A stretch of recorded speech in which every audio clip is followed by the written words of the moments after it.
Assalamualaikum warahmatullahi wabarakatuh.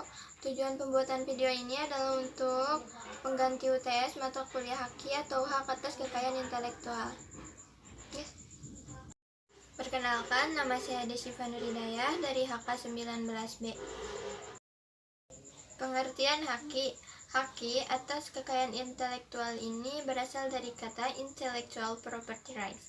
Haki dapat didefinisikan sebagai suatu perlindungan hukum yang diberikan oleh negara kepada seseorang yang ide gagasannya telah dituangkan dalam bentuk karya cipta yang berwujud. Haki merupakan hak yang diberikan kepada orang-orang atas hasil buah dari pikiran mereka.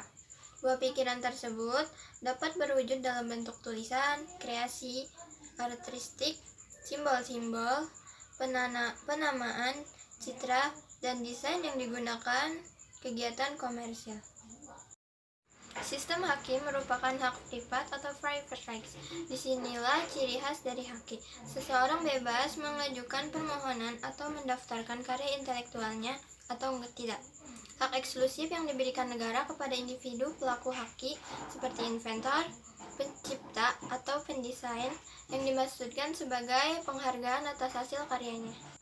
Secara garis besar, Haki dibagi menjadi dua bagian, yaitu hak cipta atau copyright dan hak kekayaan industrial atau industrial property rights, yang mencakup paten, desain industri atau industrial design, merek, penanggulangan praktik persaingan curang atau repression of unfair competition, desain tata letak sirkuit terpadu, dan rahasia dagang.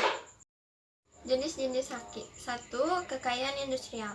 Kategori ini menyangkut penemuan paten, merek, desain industri, dan indikasi geografis. Dari sumber situs WTO, masih ada hak kekayaan intelektual lainnya yang termasuk dalam kategori ini, yaitu rahasia dagang dan desain tata letak sirkuit terpadu.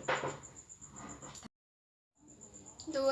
Hak cipta. Hak cipta merupakan istilah legal yang menjelaskan suatu hak yang diberikan kepada pencipta atas karya literatur dan artistik mereka.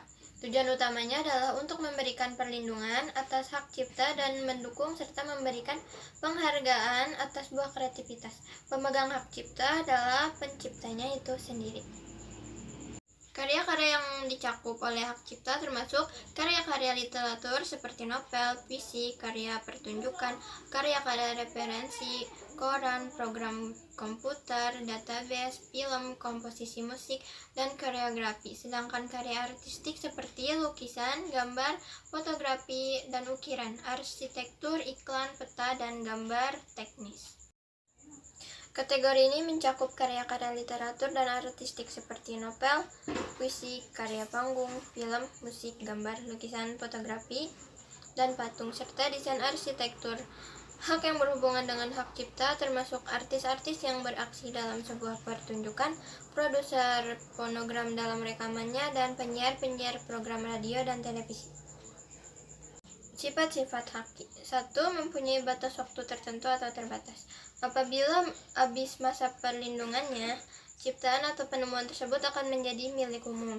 Tetapi ada pula yang setelah habis masa perlindungannya dapat diperpanjang lagi, misalnya merek. Dalam Undang-Undang Hak Cipta atau Undang-Undang Nomor 28 Tahun 2014, masa berlaku perlindungannya itu bervariasi. Ada yang selama hidup pencipta, lalu ditambah dengan 70 tahun setelah pencipta meninggal dunia, ada yang 50 tahun, dan ada yang 25 tahun. 2. Bersifat eksklusif dan mutlak. Haki yang bersifat eksklusif dan mutlak ini bermaksud hal tersebut dapat dipertahankan terhadap siapapun. Pemilik hak dapat menuntut terhadap pelanggaran yang dilakukan oleh siapapun.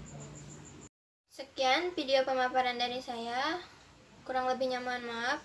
Terima kasih. Wassalamualaikum warahmatullahi wabarakatuh.